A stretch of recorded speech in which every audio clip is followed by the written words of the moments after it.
এটা কিন্তু আমার আমি বলছি শব্দ শোনা আমরা সবাই কথা বলে থাকি। যাই হোক আমার একটা ভেজে গেছে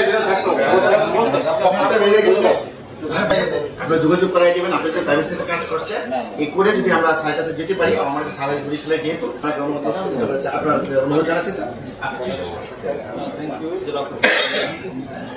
আসে এসে বলে যে তুমি কখন কোন চুক্তিটা করবা, হ্যাঁ তোমার সাথে যে প্রাইভেট পার্টনার যে চুক্তি করবে তাকে বলো। এবং যারা আমাদের এই যে পিডিপি প্রজেক্টের যারা প্রাইভেট পার্টনার এদের কারণে কিন্তু নিজেদের অত টাকা নেই, তারা কনসোর্টিয়াম করে তাদেরকে কিন্তু টাকা নেই।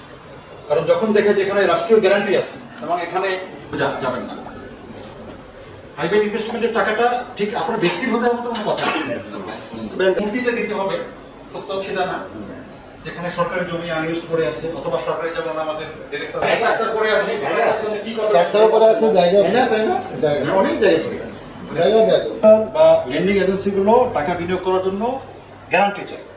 এই পিডিপি প্রজেক্টের এটি হলো একটা বেনিফিট। যেখানে মেশিন এর মধ্যে অনেক ভার্সন আছে, কম দামি মেশিন, বেশি দামি মেশিন। আমাদের দেশে মেশিন থাকা দরকার 300। সবচাইতে যে রুগী বিদেশে যায় এটা হলো ক্যান্সার। একটা নিম্ন মধ্যবিত্ত ফ্যামিলিতেও যদি ক্যান্সার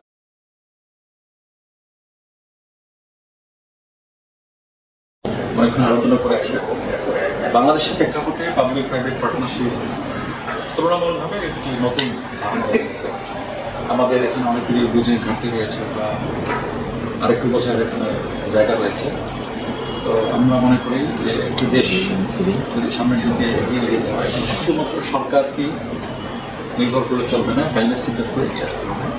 তো আমরা বরিশাল অঞ্চলে পাবলিক প্রাইভেট পার্টনারশিপের ভিত্তিতে হেলথ কেয়ারের উপরে প্রকল্প নিতে পারি কিনা এই বিষয়ে আমরা আলোচনা করেছি।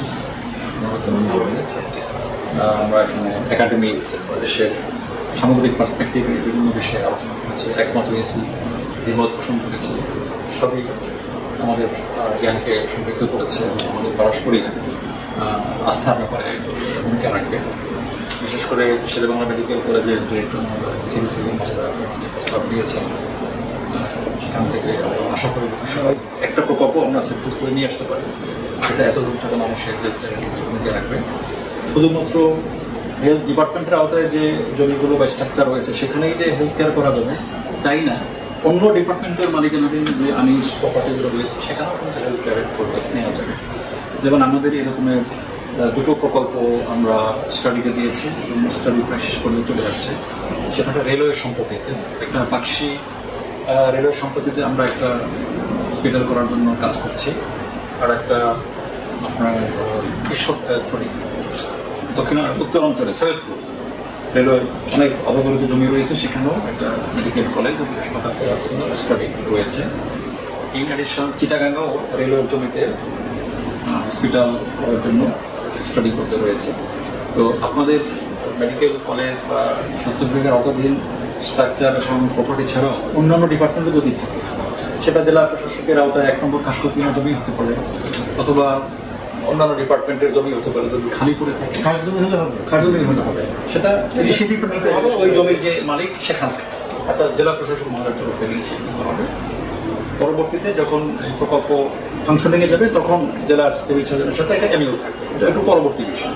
কিন্তু শুরুটা জমির যে মালিক সে প্রপোজালটা পাঠাবে যে আমরা এখানে এই প্রকল্প করতে চাই। তো বাংলাদেশের এই যে